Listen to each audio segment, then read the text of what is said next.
Hello guys! Ngayong araw na ito ay papunta kami ngayon sa NAIA Terminal 3 para ihatid ang family ng aking BF. Ayan, dumaan nga kami dito sa Skyway. Napakabilis lamang ng biyahe dahil walang traffic dyan. Tapos, ilang oras lang ang binyahin namin. Nandito na kami agad sa Ninoy Aquino International Airport.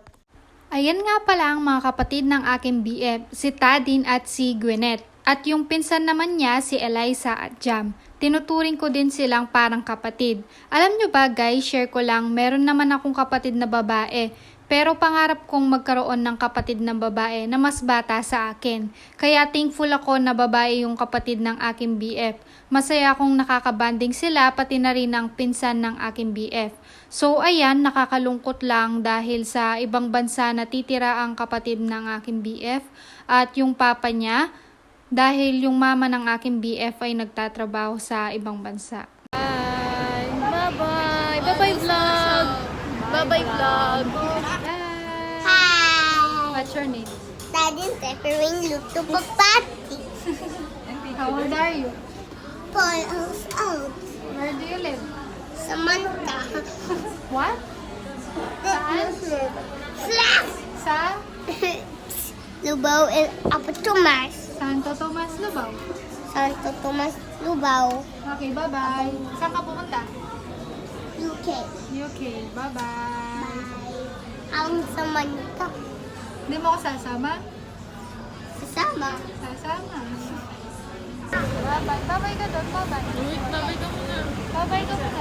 Bye-bye! Nag-reviews lang. Oo! Yan ang masakit sa naghahatid.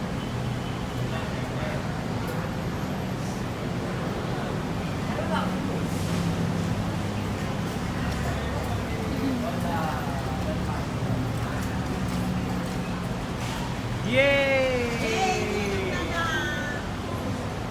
Ay, Nes, huwag ka na papasok! Maiwag ka na. Delikado ka. Dalawang Maria na lang. Hindi. Tatlo pala kasama na si Ante. Ay, yung Pascal! Kumayat! Naging ano na, naging dimple. Sis!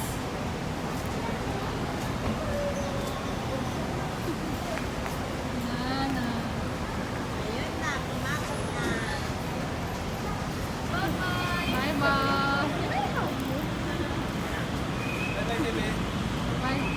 Ingat po.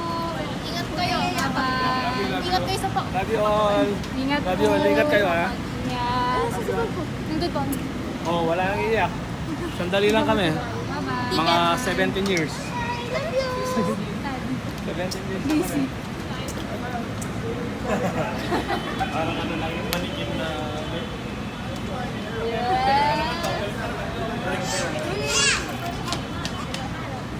Bye-bye. Yung bag ko. Bye-bye, Kevin. Kiss. Kuya, ma. Bye-bye, Labing! So ayan guys, back to voiceover muna. Pagkatapos namin nagatid sa airport ay dumaretso kami dito sa IKEA.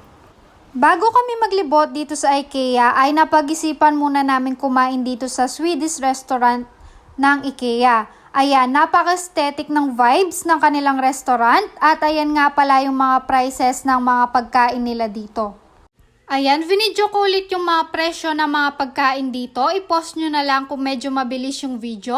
Napaka-affordable lang ng mga pagkain nila dito. Meron pa silang only drinks na 50 pesos lang. At kung pupunta kayo dito ay try nyo yung bestseller nila na meatballs, chocolate cake at blueberry cheesecake. Medyo mahaba ng konti yung pila guys, pero mabilis naman yung serving nila dito. Second time ko na dito sa IKEA, pero ngayon ko palang matitikman yung chocolate cake at blueberry cheesecake nila. After ng ilang minuto ay naka-order na din kami at nandito kami ngayon sa kanilang only drinks. Marami naman kayong pagpipilian dyan, merong lemon, may sparkling water at marami pang iba. So, ayan na nga yung mga in-order naming mga pagkain. Itsura pa lang ng mga pagkain nila dito ay napakasarap ng tignan. Habang ine-edit ko itong video, nagutom ako ulit guys. After namin kumain, ayan na nga at naglibot-libot na kami dito sa IKEA. Napakadaming murang mga kagamitan sa bahay at dahil isa rin akong online seller, syempre bumili na din ako ng aking paninda dyan.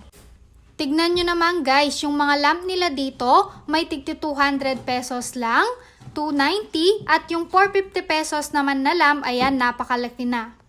After naman naming namili ay pumunta kami dito sa kanilang Swedish Bistro. Itatry namin yung kanilang soft serve na ice cream na tig 10 pesos lang guys. Kaya kung pupunta kayo dito sa IKEA, huwag nyo din kalimutan itry yung kanilang ice cream. Napakasarap din ng ice cream nila dito. At dito ko na nga tatapusin ang aking vlog. Please like and share po. Maraming salamat po sa inyong panonood. Sa susunod po ulit. Bye!